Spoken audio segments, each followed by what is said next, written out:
إن الحمد لله نحمده ونستعينه ونستغفره ونستهديه ونعوذ بالله من شرور أنفسنا وسيئات أعمالنا من يهديه الله فلا مضل له ومن يضلل فلا هادي له وأشهد أن لا إله إلا الله وحده لا شريك له وأشهد أن محمدا عبده ورسوله يا أيها الذين آمنوا اتقوا الله حق تقاته ولا تموتن إلا وأنتم مسلمون يا أيها الناس اتقوا ربكم الذي خلقكم من نفس واحدة وخلق منها زوجها وبث منهما رجالا كثيرا ونساء واتقوا الله الذي تساءلون به والأرحام إن الله كان عليكم رقيبا يا أيها الذين آمنوا اتقوا الله وقولوا قولا سديدا يصلح لكم أعمالكم ويغفر لكم ذنوبكم ومن يطع الله ورسوله فقد فاز فوزا عظيما أما بعد فإن أصدق الحديث كتاب الله وخير الهدي هدي محمد صلى الله عليه وسلم وشر الأمور محدثاتها وكل محدثة بدعة وكل بدعة ضلالة وكل ضلالة في النار. Au dernier cours, nous avions parlé des catégories du tawhid. Nous avons parlé des catégories du tawhid et de la preuve de cela. Puis on a commencé à parler du shirk, du polythéisme. Et on avait cité que le polythéisme était divisé en trois. On peut le diviser en deux, on peut le diviser en trois. Certains, comme on va le voir, donnent plus de catégories que cela. Quoi qu'il en soit, l'important c'est de bien comprendre son sens. Si on le divise en trois, comme il l'a divisé Cheikh Ibn Baz dans son livre, il y a le polythéisme majeur, c'est-à-dire que celui qui fait un des actes parmi les polythéismes majeurs, il sort de l'islam. Il y a le polythéisme mineur, ça s'appelle du shirk, mais c'est un grand péché, c'est parmi les plus grands péchés, mais ça ne fait pas sortir la personne de l'islam. Et il y a le polythéisme caché. Le polythéisme caché, il peut être majeur comme mineur. Il peut être majeur comme il peut être mineur, comme on va le voir. Il peut être majeur comme le cas des munafiqin, le cas des hypocrites, qui montrent une chose en apparence, mais qui ne croient pas en Allah et en son messager en réalité. Et il peut être mineur comme le cas de l'ostentation, ou bien d'embellir sa prière car quelqu'un nous regarde. Non.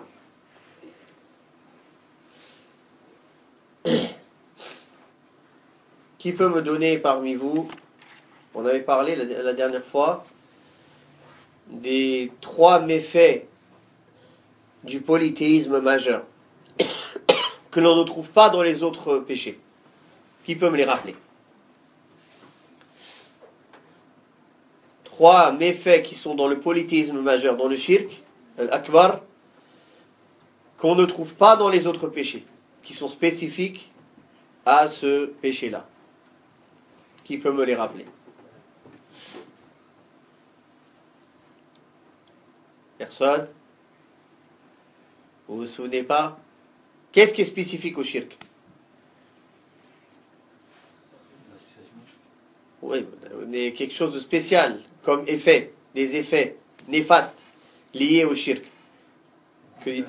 Comment? Au niveau de la prière, aucune œuvre n'est acceptée de ni salat, ni...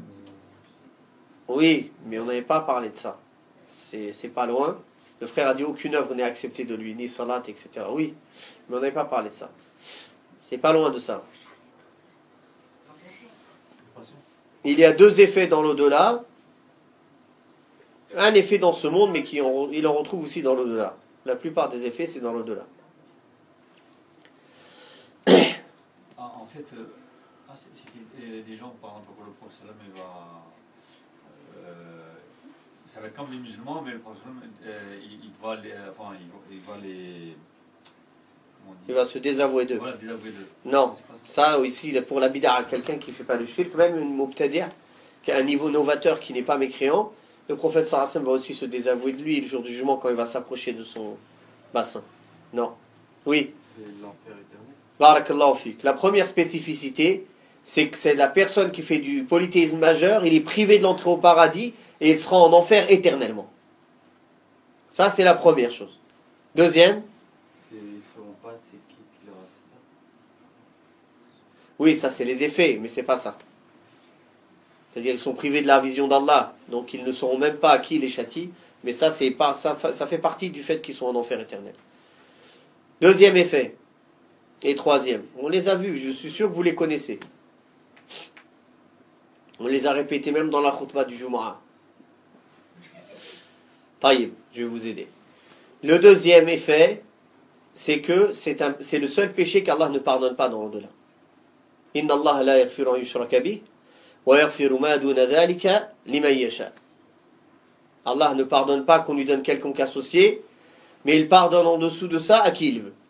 Donc c'est le seul péché qui après la mort ne peut pas être pardonné si la personne ne s'en est pas repentie en ce monde. Donc premièrement, c'est le seul péché qu'Allah Ta'ala ne pardonne pas après la mort. S'il ne s'est pas repenti dans ce monde, bien sûr. Deuxième, cette personne-là se voit privée de l'entrée au paradis et sera éternellement en enfer. Et le troisième effet, c'est que toutes ses œuvres sont annulées. Tout ce qu'il a fait, c'est annulé.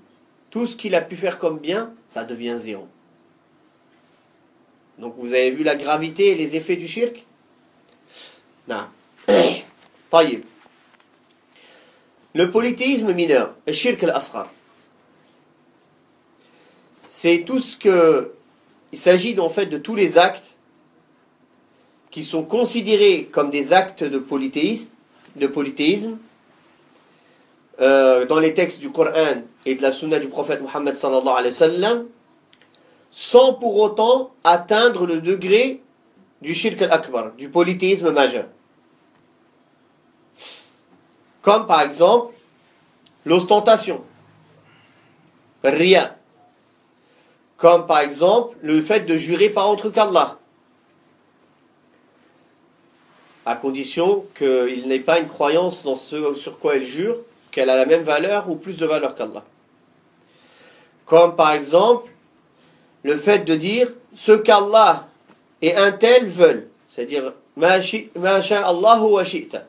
On en a parlé dans le Jumu'ah dernier.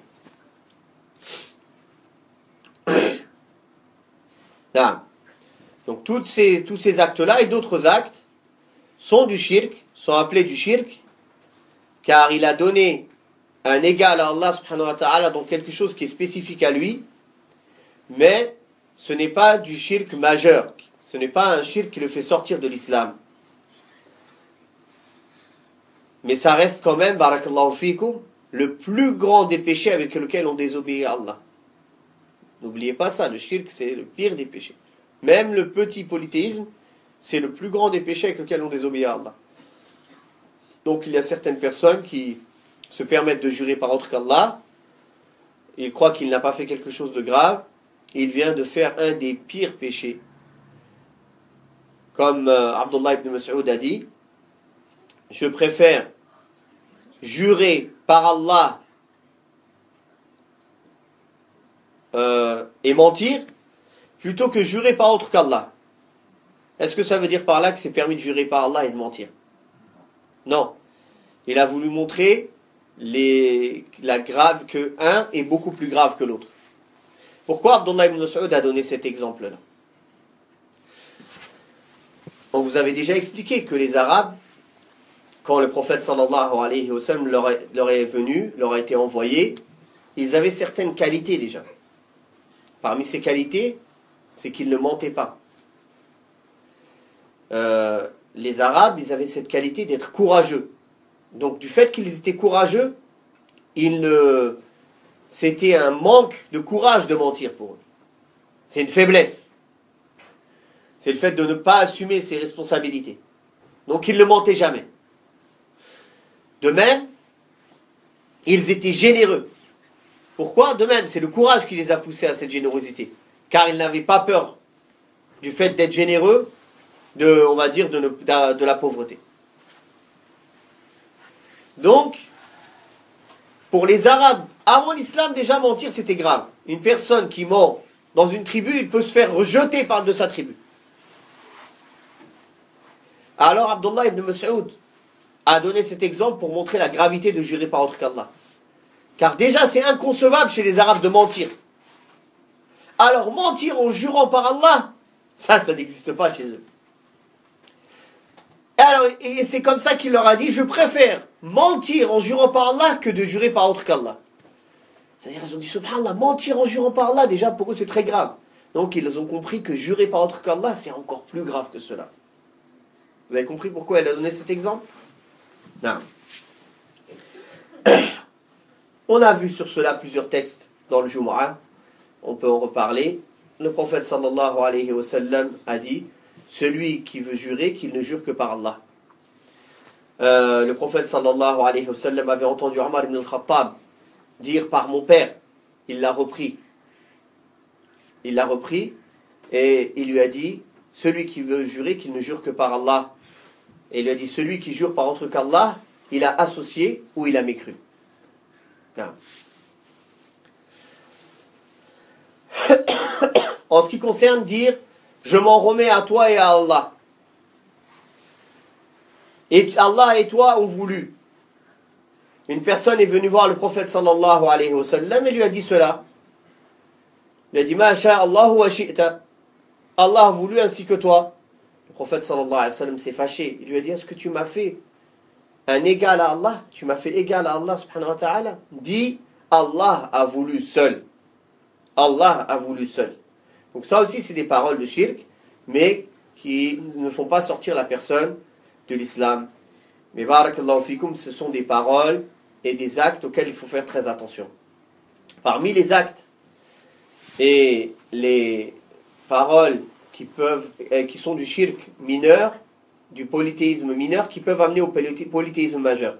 Tous les actes qui sont une wasila, un moyen d'amener au shirk akbar, qui sont un moyen d'amener au polythéisme majeur, c'est du polythéisme mineur. Comme par exemple, le fait de, par exemple, parler à un mort et lui dire « Fais dua à Allah pour moi », en croyant qu'il t'entend. Ou bien dire « Ya Allah, pardonne-moi, bijahin nabi », par la place du prophète, sallallahu alayhi wa sallam.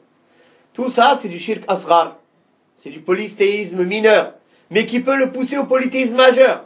Parce qu'aujourd'hui, il ne l'adore pas, il ne l'invoque pas, il lui parle seulement, il lui dit invoque Allah pour moi. Mais demain, il va l'invoquer, il va se prosterner devant lui, il va commencer à tourner autour de sa tombe. Wadih? Non.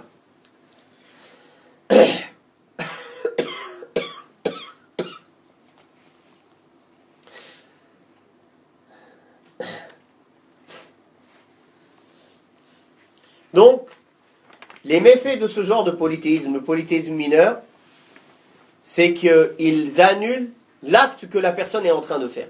Pas tous ces actes.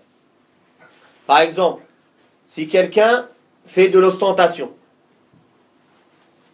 riya, il fait un acte pour Allah, mais en même temps pour que les gens disent du bien de lui, ou pour se montrer aux yeux des gens. Ça aussi c'est du shirk. Ça aussi c'est du shirk. Et des fois, et parfois, ça peut être même du shirk majeur. Quand la personne ne croit pas du tout en Allah, comme les hypocrites, et qu'ils font tous les actes en apparence juste pour se montrer aux gens. Comme Allah Ta'ala a dit en parlant des hypocrites, Yura'una an-nasa wa la yadhkuruna Allah illa qalila. En parlant des hypocrites, il a dit, ils font l'ostentation, ils font les actes pour se montrer aux gens. Donc, faire les choses pour se montrer aux gens, c'est une caractéristique des hypocrites. Un acte que l'on fait une adoration, on doit chercher en cela que le visage d'Allah. Que le visage d'Allah subhanahu wa ta'ala. Qu'en as-tu à faire, barakallahu fik, de la personne, elle dit du bien de toi ou elle dit du mal? Elle pense du bien ou elle pense du mal? Est-ce qu'elle peut te rajouter quelque chose dans ta vie? Est-ce qu'elle peut, le jour du jugement dernier, te sauver du châtiment d'Allah? Non. La personne qui fait les actes par ostentation, c'est comme une personne qui remplit un sac troué. Il arrive le jour du... Ou alors il remplit un sac, il rentre dans le marché. L'exemple d'une personne qui rentre dans le marché avec un sac plein. Tout le monde croit qu'il est plein de pièces d'or. Ils disent Masha'Allah. Et devant tout le monde, il se vante. Il marche, les épaules hautes, la tête haute. Mais quand il vient le moment de payer, il ouvre le sac, c'est que des pierres. De même, celui qui cherche avec ses actes à se montrer aux gens, c'est le même exemple que cette personne. Quand il viendra pour se faire récompenser le jour du jugement dernier, alors il n'aura rien. Car Allah tabaraka wa ta'ala a dit dans le hadith al-Qudsi, Ana aghna shuraka'i 'ani shirk. Man 'amila 'amalan ashraka fihi ma'i ghayri, taraktuhu wa shirkah. C'est moi qui me passe le plus des associés. Allah Ta'ala a dit, c'est moi qui me passe le plus des associés. Celui qui fait un acte dans lequel il m'a donné un associé, je le laisse ainsi que son associé. C'est-à-dire Allah, il ne l'accepte pas. Donc, barakallahu fikum, l'ostentation, surtout nous ici, dans le monde entier, nous avons appris toujours à faire toute chose pour se montrer. C'est la société matérialiste, elle nous apprend cela. Toujours faire attention au regard des autres. Toujours essayer de plaire aux gens. Subhanallah, cette maladie, elle a même atteint certaines personnes qui parlent au nom de la religion. C'est-à-dire, il va parler d'une manière et il va adapter son discours pour que ça plaise aux gens. Pas pour que ça plaise à Allah. Quand tu es assis, tu enseignes aux gens. C'est une adoration que tu fais. Au même titre que la prière, au même titre que le jeûne, au même titre que la sadaqa. Tu dois la faire sincèrement pour Allah et tu dois la faire d'une manière qui plaît à Allah. Tu dois chercher en cela la satisfaction d'Allah. Ça ne veut pas dire que tu ne vas pas utiliser la sagesse. Ça plaît à Allah que tu utilises la sagesse, que tu utilises les bonnes paroles pour enseigner ou transmettre aux gens. Ça plaît à Allah, car c'est la manière dont le prophète sallallahu alayhi wa sallam nous a enseigné de transmettre. Mais il y a une différence entre utiliser la sagesse et essayer de gagner la sympathie des gens et essayer de leur plaire à eux. Non pas essayer de plaire à Allah. Vous comprenez la différence? Et ça fait tomber plusieurs pseudo-prédicateurs dans des erreurs, dans des choses qui sont contradictoires à la manière de faire da'wah, dans prendre des positions qui plaisent à tout le monde, ne pas dire la vérité sur Allah et sur son messager. Quand par exemple il y a des gens qui sont dans l'erreur, il ne va pas dire franchement ce que vous faites c'est une erreur. Il va essayer toujours de modérer, de dire non, tout le monde est bien, c'est à peu près pareil, il n'y a pas de problème. Ya akhi, Allah subhanahu wa ta'ala, il a pris le pacte avec ceux qui ont reçu la science. وَإِذْ أَخَذَ اللَّهُ مِيثَاقَ الَّذِينَ أُوتُوا الْكِتَابَ لَتُبَيِّنُنَّهُ لِلنَّاسِ وَلَا تَكْتُمُونَهُ. Quand Allah a pris le pacte avec ceux qui ont reçu le livre, vous allez l'exposer aux gens et vous n'allez pas le taire. فَنَبَذُوهُ وَرَاءَ ظُهُورِهِمْ وَاشْتَرَوْا بِهِ ثَمَنًا قَلِيلًا فَبِئْسَ مَا يَشْتَرُونَ. Ils l'ont jeté derrière leur dos et ils ont acheté avec cela quelque chose à vil prix. فَبِئْسَ مَا يَشْتَرُونَ. Quelle mauvaise chose qu'ils ont pris en échange, qu'ils ont acheté. Donc essayez de plaire aux gens au point de dire le faux et de taire le vrai. Cette personne-là, elle ne parle pas pour Allah. Elle parle pour plaire aux gens. Par contre, dire la vérité, mais utiliser les meilleures manières et les meilleures paroles et la meilleure façon pour faire accepter la vérité en face, ça c'est la sagesse. Comprenez la différence entre la sagesse et le fait de chercher autre que le visage d'Allah, l'ostentation. Celui qui fait de l'ostentation, il va, à un moment ou à un autre, maquiller la vérité ou se taire sur le faux pour ne pas mettre les gens en colère contre lui. Mais il a oublié qu'en faisant cela, c'est Allah qui est en colère contre lui. Subhanahu wa ta'ala.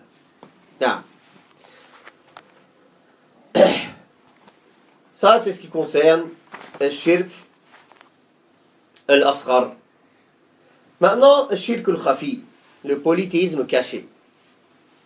Le prophète sallallahu alayhi wa sallam nous a dit clairement quel était ce shirk. Le prophète sallallahu alayhi wa sallam a dit: vous informerai-je de ce qui m'est plus effroyable pour vous que le faux messie? Les compagnons répondirent: et comment? Il dit: il s'agit du polythéisme caché. C'est lorsque l'individu embellit sa prière en raison du regard que porte autrui sur lui. Ce hadith il est rapporté par l'imam Ahmed d'après Abu Sa'id al-Khudri radiyallahu anhu. Donc, subhanallah, et ce polythéisme caché, comme on a dit, il peut être un polythéisme majeur ou mineur. Il peut être majeur comme les hypocrites, c'est-à-dire qu'il fait ça que pour les gens. Et il ne fait aucune adoration pour Allah. Lui, il se montre musulman, c'est tout. Mais il ne croit pas en l'islam dans son cœur. Ça, c'est le nifaq al-akbar, ou le kufr al-akbar, ou le shirk al-akbar. C'est le grand nifaq, la grande hypocrisie. Et l'hypocrisie majeure. Et la mécréance majeure et le polythéisme majeur. Par contre, celui qui fait ça pour Allah, mais qui est tombé dans les pièges de son âme bestiale, qui a cherché en cela aussi l'agrément un peu des gens, ou leur remerciement, ou bien même de ne pas s'attirer leur foudre et leurs mauvaises paroles, alors celui-là, il est tombé dans shirk al-asghar, dans le polythéisme mineur. Qu'Allah nous en préserve.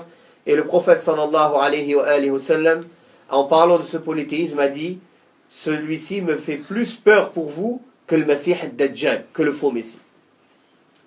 Que le faux Messie. Et malheureusement, on en voit les effets. On en voit les effets. Il n'y a qu'Allah qui connaît ce qu'il y a dans les poitrines. Mais malheureusement, comme on sait, quand un cœur est mauvais, on en voit ses fruits. On en voit ses fruits. Comme Allah Ta'ala dit: وَلَا تَعْرِفُنَّهُمْ فِي لَحْنِ الْقَوْلِ. Vous les connaissez vous les reconnaîtrez, les hypocrites, فِي لَحْنِ الْقَوْلِ, dans la manière dont ils parlent. Donc il y a certains signes qui ne montent pas, mais là, pour juger de la réalité de cette personne, il n'y a qu'Allah qui peut le savoir. Subhanahu wa ta'ala. Naam. Taïb. Donc qui peut me rappeler les sortes, les catégories du shirk qu'on a vu? Combien? 3. Quels sont-ils? Un autre qui va me répondre. Akhi. Voilà, le shirk caché, le polythéisme caché. Les deux autres?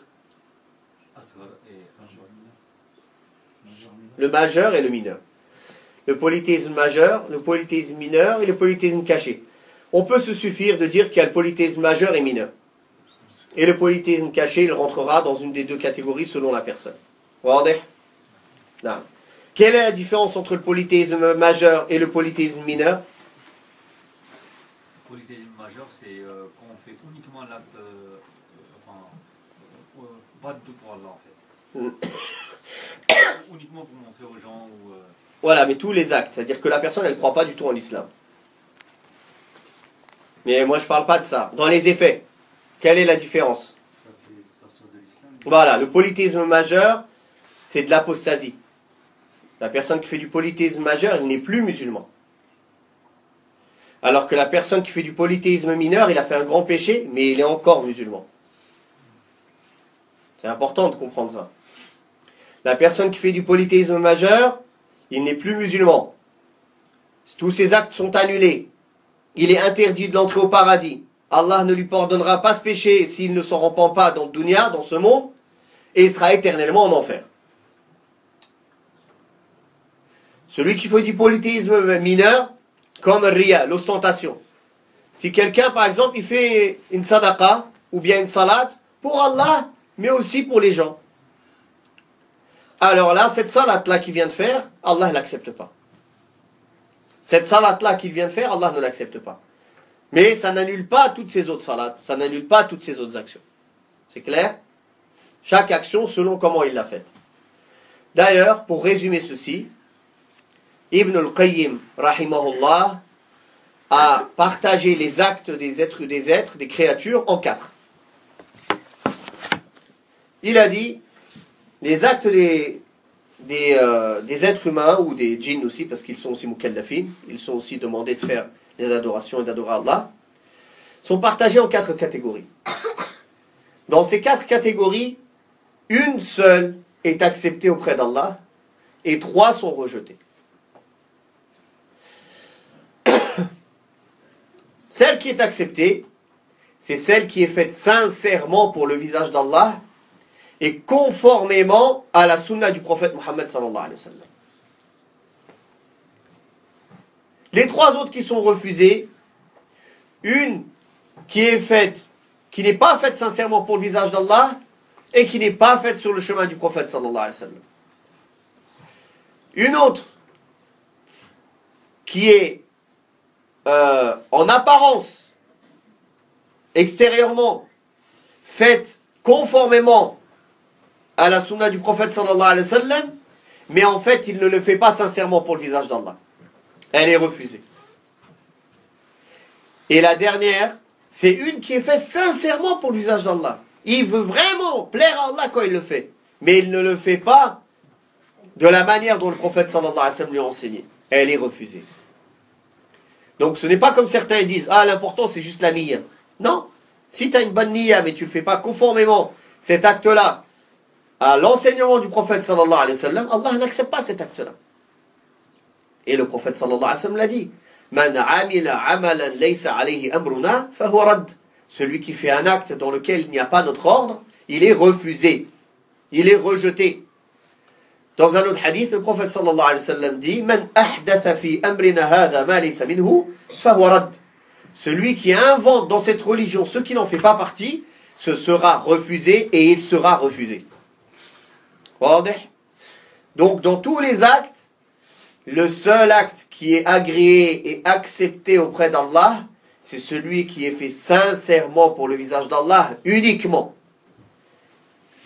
Et de la manière dont le prophète sallallahu alayhi wa sallam nous a enseigné, conformément à la sunna du prophète Mohammed sallallahu alayhi wa sallam. Ces 2 conditions sont nécessaires pour l'acceptation d'une action.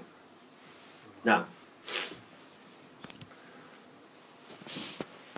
Une fois qu'on a vu maintenant les différentes sortes de shirk, je voulais vous parler d'autres sortes un peu plus détaillées.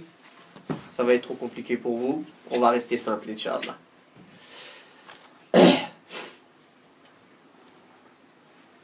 Si vous avez compris ces 3 catégories-là, et ce qu'il en découle, c'est l'essentiel.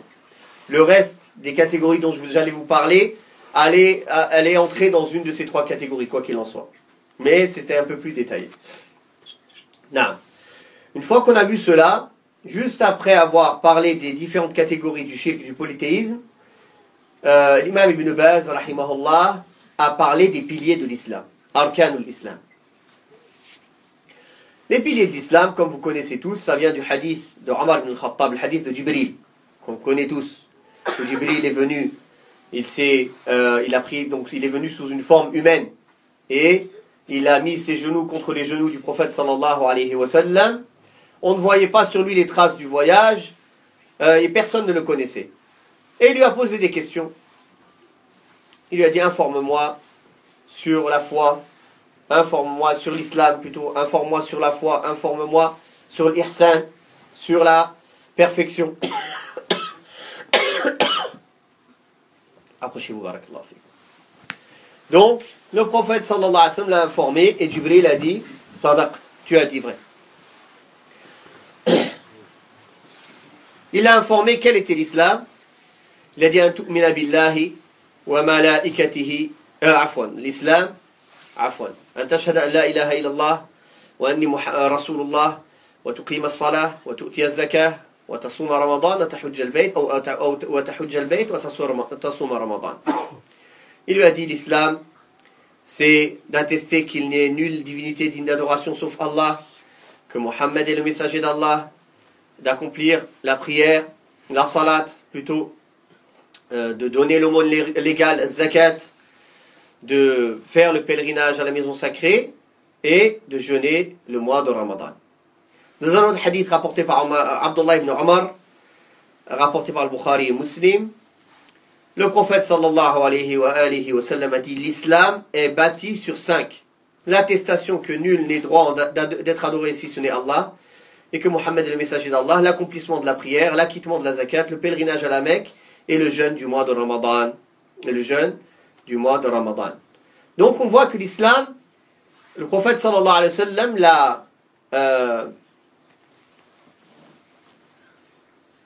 l'a fait ressembler à une bâtisse. Comme une bâtisse. Une construction qui a des piliers. La chose la plus importante dans une construction, ce sont ses piliers.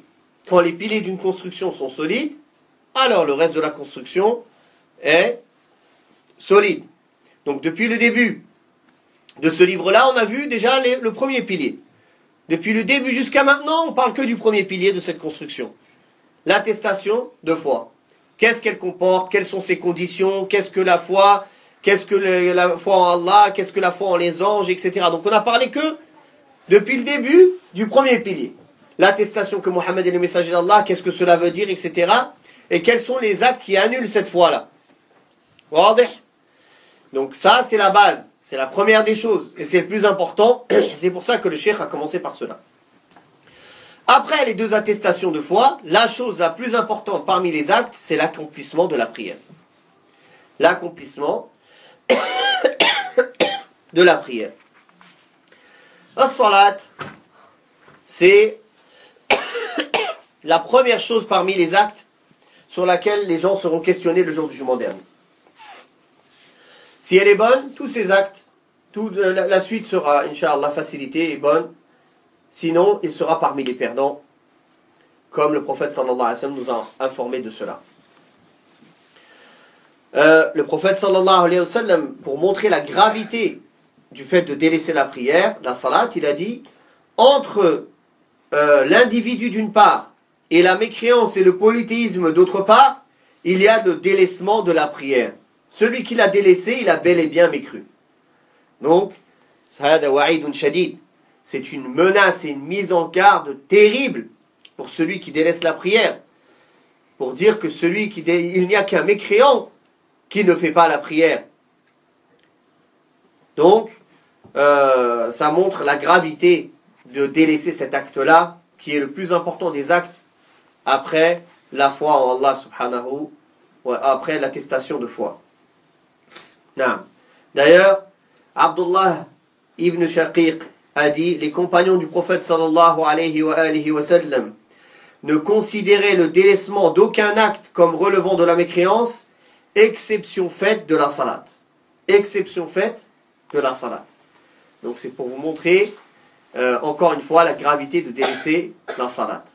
Après, la divergence entre les savants sur le statut de celui qui la délaisse par fainéantise ou non, entre ceux qui disent que ce soit par fainéantise ou en reniant son obligation, c'est un mécréant, et celui qui dit que non, mais il fait un acte parmi les actes de mécréant. Quoi qu'il en soit, on sait que le prophète sallallahu alayhi wa sallam a jugé cet acte-là, que cet acte ne convient qu'aux mécréants. Donc comment un musulman il doit se comporter par rapport à cela? Barakallahu fikum. Et Allah tabaraka wa ta'ala a parlé des gens qui négligent la salat, pas seulement qui la délaissent. Négliger, c'est-à-dire c'est un moindre degré que la délaisser. La délaisser, c'est le fait de ne pas la faire. Négliger, c'est ne pas la faire à l'heure, de la faire sortir de l'heure, de ne pas faire les obligations comme il faut, de ne pas faire les piliers de la prière comme il faut, ne pas faire les ablutions comme il faut. Ça, c'est la négligence. C'est la négligence. Et en parlant de la négligence, le prophète sallallahu alayhi wa sallam a dit que celui qui néglige la prière, il sera ressuscité le jour du jugement dernier avec Haman. et Ubay ibn Khalaf. Et si Allah veut, il le châtiera pour cela, ou si Allah veut, il le pardonnera. Ça, c'est pas celui qui la délaisse complètement, celui qui la néglige seulement. Et Allah Ta'ala, dans le Coran, en parlant des gens qui négligent la salat, il a dit « Fawailul lil musallin, alladhina hum an salatihim sahun » que le malheur et la malédiction soient sur les prieurs, ceux qui négligent leurs prières. Donc c'est, subhanallah, c'est des prieurs, mais ils ont la malédiction sur eux. Pourquoi? Parce qu'ils négligent la salat. Et Allah tabaraka wa ta'ala dit فَخَلَفَ مِنْ بَعْدِهِمْ خَلْفٌ أَضَاعُوا الصَّلَاةَ وَاتَّبَعُوا الشَّهَوَاتِ فَسَوْفَ يَلْقَوْنَ غَيًّا. Et il leur a succédé une progéniture qui ont négligé la salat et qui ont suivi leur passion. Ils trouveront certainement la malédiction et le malheur. إِلَّا مَنْ تَابَ وَآمَنَ وَعَمِلَ صَالِحًا. Comme Allah Ta'ala dit, sauf celui qui s'est repenti et qui a cru et qui fait des bonnes actions. Non.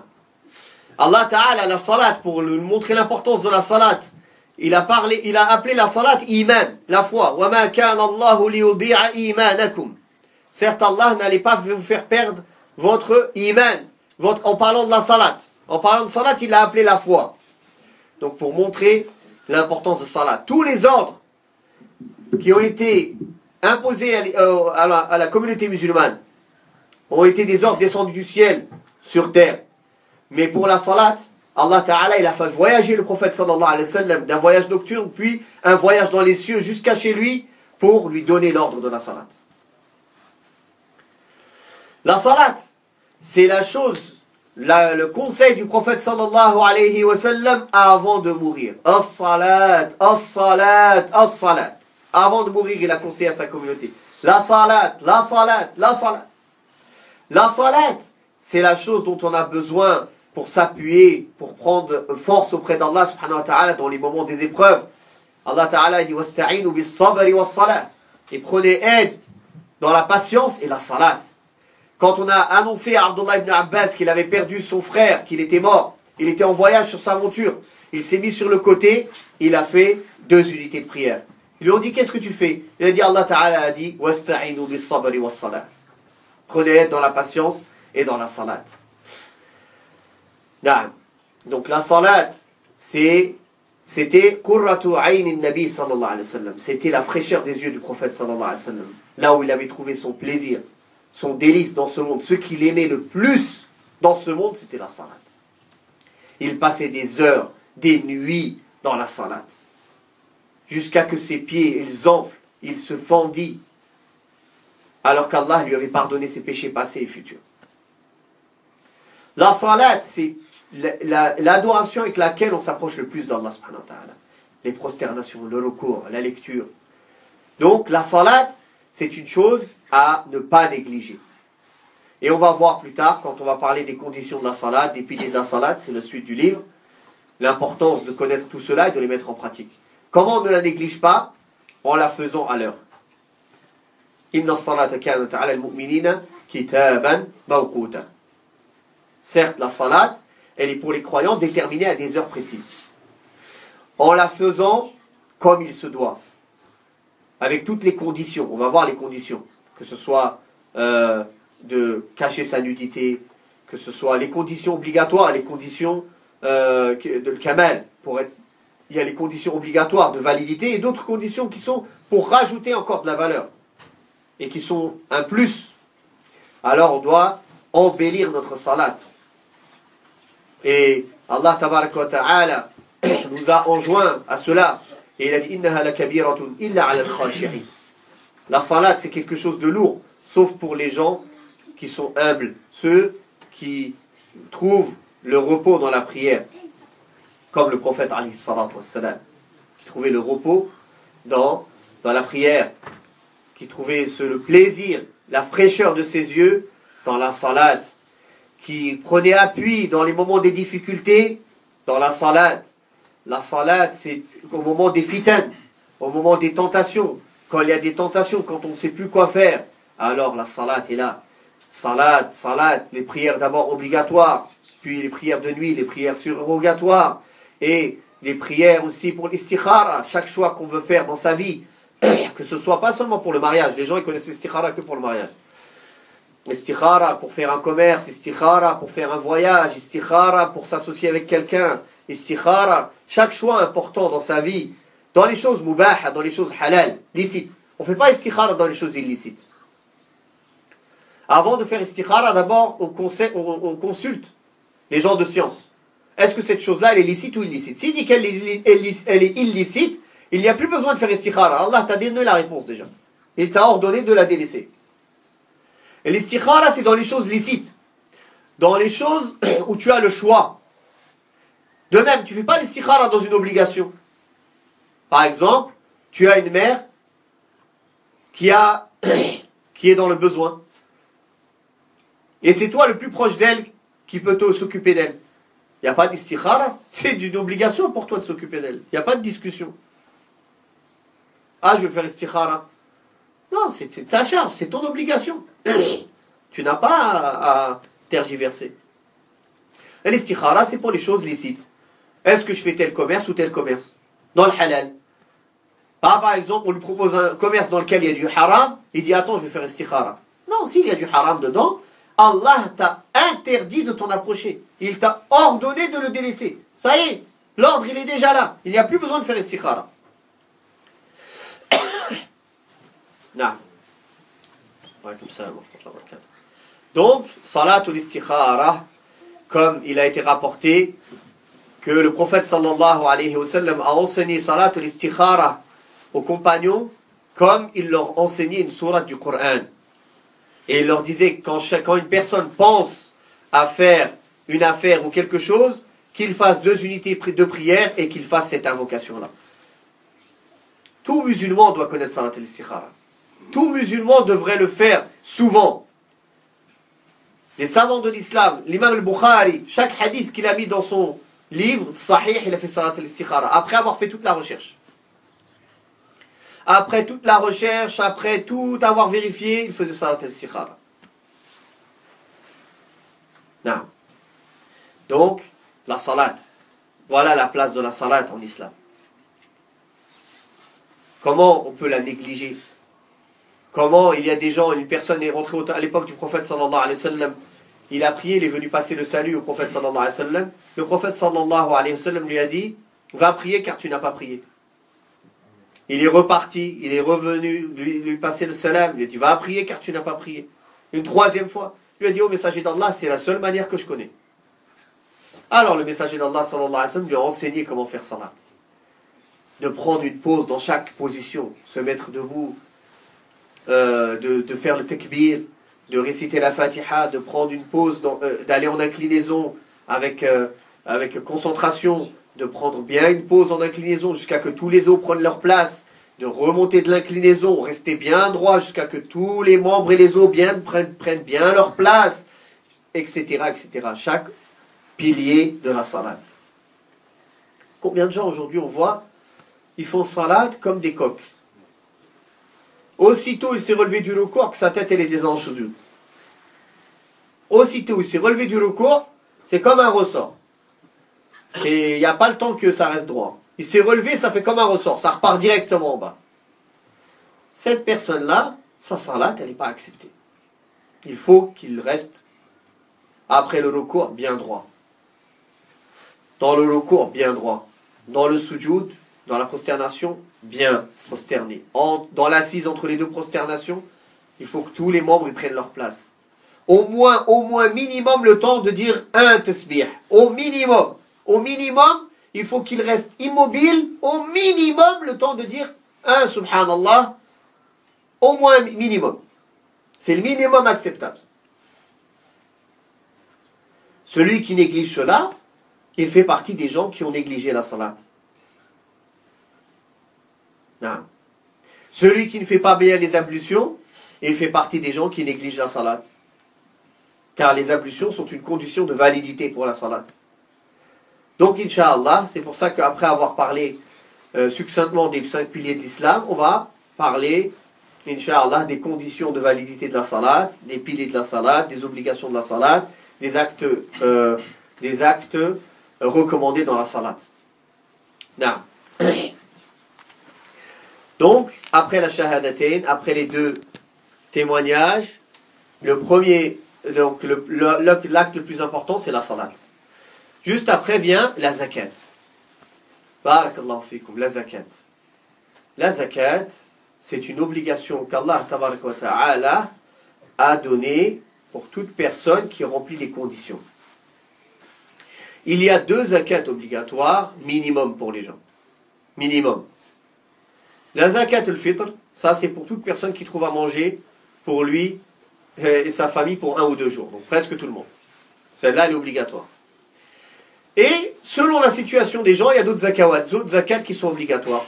La zakat sur l'or, la zakat sur l'argent, la zakat sur l'argent que tu épargnes, la zakat du commerçant. Par exemple, les commerçants, ils ne savent pas. Tout commerçant a de la zakat à payer. Tout commerçant, il a de la zakat à payer. Parce que pour le commerçant, il n'y a pas un seuil minimum à atteindre pour payer la zakat. Contrairement à une personne qui épargne de l'argent. Lui, il faut qu'il ait un nisab, qu'il atteigne le nisab, qu'il atteigne une somme minimale.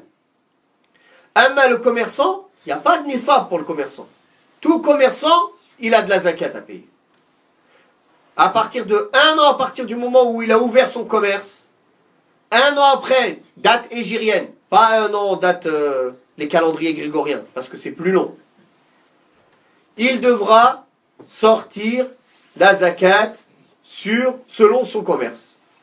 Sur, par exemple, les produits, pour celui qui vend des choses, il va sortir la zakat sur les produits qui lui restent au moment de la zakat. Par exemple, il vend des vêtements. Il lui reste 100 vêtements dans son stock. Alors, il devra estimer quel est le prix de vente d'un vêtement. On va dire 30 €. Le prix de vente, pas le prix d'achat ou le prix de fabrication. Son prix dans le marché, c'est combien? 30 €. 100 vêtements à 30 €, ça fait combien? 3000 €. Alors, il devra sortir 2,5% de cette somme-là. Il y a des choses sur lesquelles, ça, les détails, on en passe. Chaque personne concernée, elle demande pour savoir sur quoi elle doit sortir zakat et comment elle sort la zakat. Les personnes qui épargnent de l'argent, ceux qui mettent de l'argent de côté. À partir du moment où il atteint une certaine somme, il devra sortir la zakat dessus s'il garde cette somme-là 1 an. S'il garde cette somme-là 1 an. Cette somme-là, les savants ont divergé, est-ce qu'on l'annexe sur l'or ou sur l'argent? Certains ont dit on l'annexe sur l'argent. Ceux qui disent qu'on l'annexe sur l'argent, le taux d'imposition est beaucoup plus bas. Il est très bas. Car c'est 595 grammes d'argent. Donc ce qui équivaut au prix de 595 grammes d'argent, on sort la zakat dessus. On regarde le cours de l'argent, par exemple. Aujourd'hui, il est de combien? Il est de combien? Par exemple, le lingot d'argent, il est de combien? Et on fait le produit en croix. On fait le calcul. Et on voit, ça donne combien en euros? 595 grammes d'argent, ça fait combien d'euros? Dès qu'on a atteint cette somme-là en euros, et qu'on la garde 1 an, on doit donner la zakat dessus. C'est clair? D'autres voient qu'on l'annexe sur l'or. Et ceux qui l'annexent sur l'or, la somme est beaucoup plus élevée. Ceux qui l'annexent sur l'argent, à partir de 500 €, je crois, ou même moins, il doit sortir la zakat. Ceux qui l'annexent sur l'or, c'est 3000 et quelques euros. 3000. Ce qui est pratiqué en général en France, c'est que les gens ils l'annexent sur l'or, c'est la fatwa qui est répandue en France. Donc, en général, celui qui a 3000 et quelques euros et plus, parce que c'est ça maintenant, avant c'était 1500 €, mais avec l'or qui a doublé de prix, maintenant c'est 3000 et quelques euros.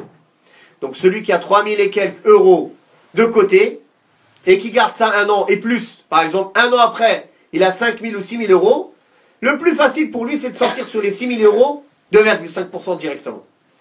Car l'autre manière de calculer, elle est trop compliquée. Il faudra qu'à chaque fois qu'il atteigne 3000 €, il recompte 1 an. 1 an, donc ça va être compliqué. Il va devoir sortir zakat à plusieurs moments de l'année, très difficilement calculable. C'est que sur l'argent qui est épargné, qui est gardé. Il n'y a pas de zakat à sortir sur, par exemple, sur les biens, comme la voiture. Sur ce qu'on consomme. Si quelqu'un il touche même des gros salaires chaque mois, mais il le dépense, il ne garde rien, il n'a pas de zakat à sortir. Justement, la zakat, ça encourage à faire quoi? Tourner l'économie. Alhamdulillah. à donner aux pauvres, à faire des sadaqas, à faire des dons, à acheter, à vendre, à faire que l'économie, alhamdulillah, elle soit toujours active. Naam. Qu'est-ce qu'on peut dire encore sur zakat? Ça, c'est les gros traits pour que vous preniez un peu conscience de comment ça se passe, le nizam de zakat. Zakat aussi, on ne peut pas la donner à n'importe qui. Zakat, il y a des gens précis à qui on peut donner la zakat. À personne d'autre à part ces gens-là. C'est pas comme la sadaqa. La sadaqa mutatawwi'a, la sadaqa, l'aumône qui est surérogatoire, c'est plus large, tu peux la donner à qui tu veux. Mais la zakat, zakatul mal par exemple, ou la zakat, tu peux pas la donner à n'importe qui. Tu peux pas la donner où tu veux, comme tu veux.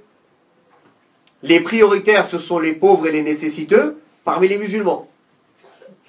La zakat, elle se donne qu'aux musulmans, sauf dans un cas précis, al-mu'allafati qulubuhum. Ceux, qu'en donnant la zakat, on peut les attacher leur cœur à l'islam, c'est une cause qui rentre en islam. C'est les seuls non-musulmans à qui on peut donner zakat. À part ça, la zakat, elle peut être donnée qu'à un musulman. Alors qu'une sadaqa, elle peut être donnée à un kafir. C'est pas comme la zakat. Bien sûr, le musulman est toujours prioritaire. Mais on a le droit de donner à un kafir la sadaqa. Si il a besoin, on peut lui donner. Mais on ne lui donne pas pour qu'il l'utilise dans le haram. On lui donne pour qu'il utilise dans le halal. Si on a peur, par exemple, on sait que c'est quelqu'un qui boit de l'alcool tout le temps, on lui achète de la nourriture au lieu de lui donner de l'argent. Si on sait que c'est quelqu'un qui se drogue, on est sûr, on ne va pas lui donner de l'argent, il va aller se droguer avec. On va lui donner, même si c'est un musulman. Même un musulman, si on sait qu'il boit de l'alcool, ou qu'il se drogue, ou qu'il va faire des choses haram avec l'argent, on le sait, c'est pas juste des doutes. On le sait, alors on lui donne en matière première. Comme ça, il ne peut pas aller l'utiliser dans le haram. Non. Voilà en résumé pour zakat. Et barakallahu fikum. Zakat, autre chose aussi que je veux dire. Comme ici, la plupart des gens ne suivent pas le calendrier islamique. Ils ne le connaissent même pas. Si on demande à chacun ici, cite-moi les 12 mois du calendrier islamique, je ne sais même pas s'il y en a un qui les connaît. Alors, barakallahu fikum, il y a une manière plus simple de sortir la zakat. Moi, je vais vous donner la manière la plus simple. Il est permis de sortir zakat en avance, mais il est interdit de la sortir en retard. Il faut savoir ça. Si, pour te faciliter, tu veux choisir un mois dans l'année qui est plus facile à te souvenir pour toi, comme le Ramadan, ou comme Muharram, un mois, une date qui est facile pour toi de te souvenir, alors tu as le droit de sortir ta zakat en avance à cette date-là, pour que tous les ans tu la sortes à la même date. Voilà. Mais tu n'as pas le droit, par exemple, pour sortir zakat pour Ramadan, de la retarder. Si toi tu devais sortir zakat en Sha'ban, tu n'as pas le droit de la sortir au prochain Ramadan, un an et un mois après. Ça c'est haram. Tu peux la sortir même un mois après. Toi ta zakat c'est Sha'ban, tu la sors Ramadan, un mois après pour qu'après tu la sortes tous les ans au Ramadan. Tu peux faire ça. Mais tu ne peux pas la sortir en retard. Wadah, Inch'Allah, ça c'est très important. Donc ce que je conseille aux gens qui ont de l'argent de côté, il doit tout compter, tout son argent de côté. Que ce soit dans son compte courant, ou alors dans ses poches, ou dans des cartons chez lui, ou à l'étranger, tout ce qu'il possède. Au moment de sortir la zakat, il comptera tout.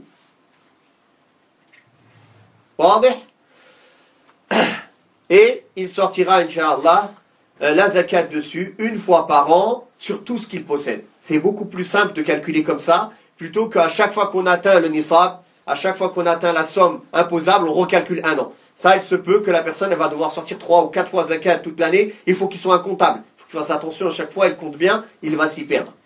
Donc c'est plus simple de faire de cette manière, comme ça. Il va sortir en avance pour certaines dates, mais au moins, alhamdulillah, la zakat, il sera sorti toujours à temps, Inch'Allah. Beaucoup de gens négligent cette obligation de donner la zakat. Et ils ne savent pas que c'est un pilier de l'islam. Un pilier.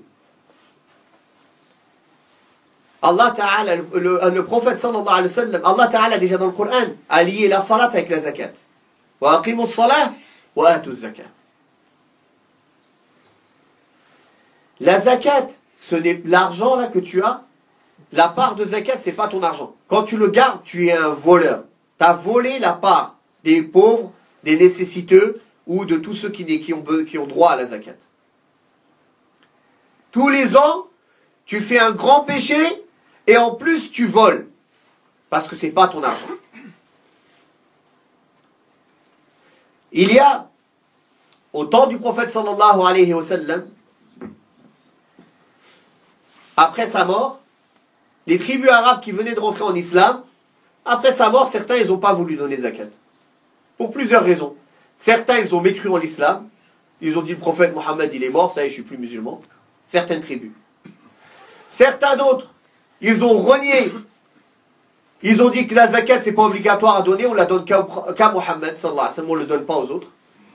Certains d'autres, ils savaient que c'était obligatoire, mais ils ne voulaient pas la donner. Ils se sont mis d'accord tous ensemble, on ne donne pas. Abu Bakr al-Siddiq, il a fait une armée, il les a combattus pour ça. Tous ceux qui ne voulaient pas donner la zakat, il les a combattus jusqu'à la mort. Jusqu'à la mort. Ou ils donnent la zakat, ou c'est la guerre jusqu'à la mort. Si on était dans un pays musulman, quelqu'un qui ne donne pas la zakat, et qui se fait attraper par l'État, il y a un hadith sahih qui dit, le gouverneur lui prend la moitié de ses biens comme punition. La moitié de tout ce qu'il possède. Allez, comme ça la prochaine fois on va voir. Celui qui se fait attraper, qui ne donne pas la zakat, ou bien l'État, le gouverneur musulman, il l'attrape, la main dans le sac, à tricher, à ne pas donner la zakat alors qu'il en a les moyens, s'il est ignorant, s'il voit qu'il n'a pas fait exprès, peut-être il peut lui pardonner, lui demander de donner la zakat. Si par contre il voit qu'il a fait exprès, et s'il s'est fait attraper, alors la moitié de ses biens seront confisqués.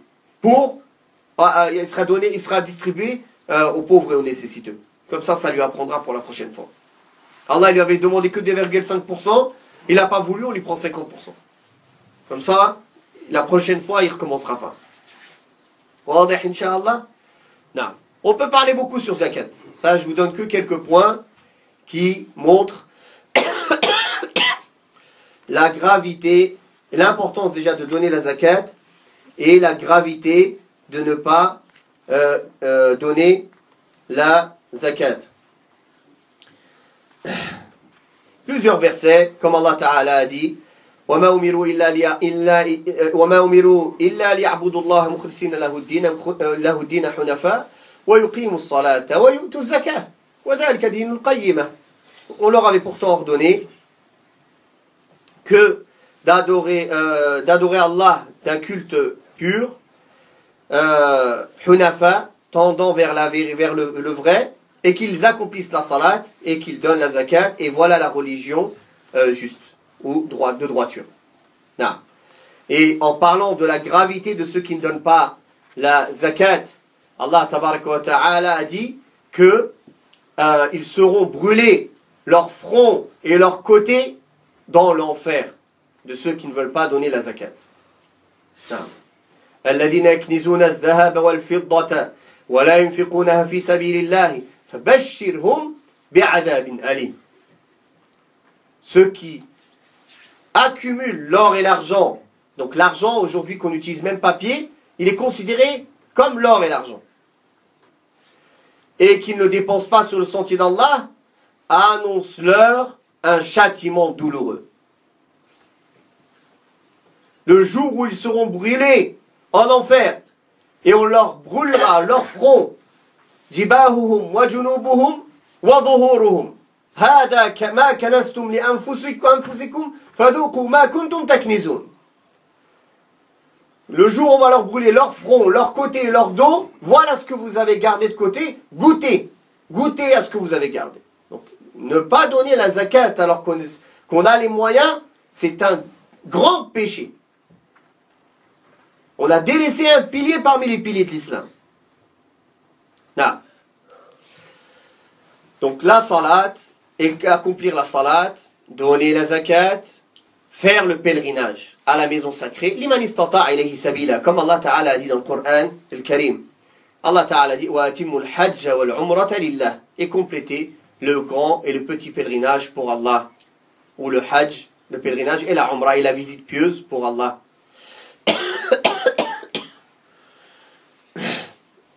Et Allah Ta'ala dit walillahi ala an-nasi hajjul bayti man istata'a ilayhi sabila.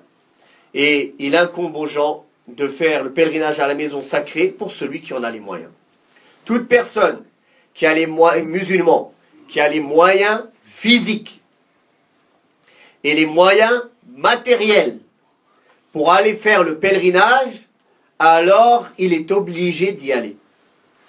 Il faut qu'il y aille. C'est un pilier de l'islam. Ce n'est pas comme certains disent, « Ah, quand j'aurai 60 ans. » Allah, il t'a pas dit quand tu as 60 ans. Alors fais la prière que quand tu auras 60 ans. Donne la zakat que quand tu as 60 ans. Le hajj, c'est pareil. Dès que tu as les moyens, tu y vas. À partir du moment où tu es pubère, c'est-à-dire à peu près 15 ans maximum, dès que tu as les moyens physiques et la santé et les moyens financiers, tu pars au hajj. Obligatoirement. Il a été rapporté de Omar ibn al-Khattab, radiyallahu anhu, qu'il a dit, celui qui avait les moyens de faire le hajj et qui ne l'a pas fait, qu'il meure juif ou chrétien. Vous imaginez la gravité? Il a dit, celui qui avait les moyens de faire le hajj et qui ne l'a pas fait, qu'il meure juif ou qu'il meure chrétien. Pour vous montrer, aujourd'hui on voit des gens, ah non là j'ai pas assez pour partir avec ma femme. Alors je pars pas. Dès que tu as les moyens, tu pars. Tu n'es pas obligé d'attendre ta femme. Ta femme, c'est si elle a les moyens que ça devient obligatoire pour elle. Si elle n'a pas les moyens, c'est pas obligatoire pour elle. Tu n'es pas obligé, toi, de lui payer. Si tu lui payes, c'est un ihsan, c'est une bonne chose. Alhamdulillah. Qu'Allah accepte, c'est bien. Mais ce n'est pas une obligation. L'obligation pour elle de faire le hajj, c'est quand elle aura les moyens. Elle, de son propre argent. Toi, tu as l'argent pour partir, mais parce que tu n'as pas assez pour partir à deux, tu ne pars pas. Ça, tu n'as pas le droit. Tu pars. Tu pars déjà, toi, faire ton obligation. Et Inch'Allah, Allah Ta'ala facilitera pour partir avec ton épouse. Bi'idnillah subhanahu wa ta'ala. Ne retarde pas. Dès que tu as les moyens, va faire le pèlerinage. Le pèlerinage à la maison sacrée d'Allah subhanahu wa ta'ala. Non.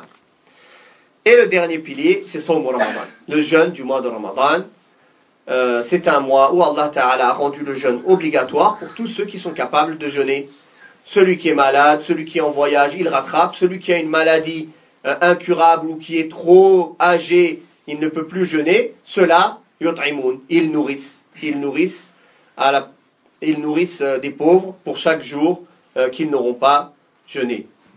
Non. Celui qui délaisse le jeûne d'un jour de mois de Ramadan, intentionnellement, sans raison valable, le prophète sallallahu alayhi wa sallam les a vus quand il est parti avec Mikaël et Jibraïl, ils sont venus le chercher pendant qu'il a vu ça en rêve. Les rêves du prophète sallallahu alayhi wa sallam, c'est une révélation, c'est pas comme nous. Il marchait avec eux, il a vu dans une vallée des gens attachés par leurs tendons d'Achille, derrière les pieds. La tête en bas, attachée en haut des vallées, en haut des crevasses. La tête vers le bas, et leur bouche, elle est déchirée jusqu'aux oreilles, et le sang écoule. Il a demandé qui sont ces gens-là. Alors ils lui ont dit, ce sont les gens qui ont rompu le jeûne sans raison valable. Ce sont les gens qui ont rompu le jeûne sans raison valable. Donc, délaisser le jeûne de Ramadan, ce n'est pas quelque chose de simple. C'est un pilier aussi de l'islam. Et l'imam al-Dhahabi, dans le Kaba'ir, dans son livre Al-Kaba'ir, les grands péchés, dit, celui qui ne jeûne pas, on doute sur son islam. On a des doutes, est-ce qu'il est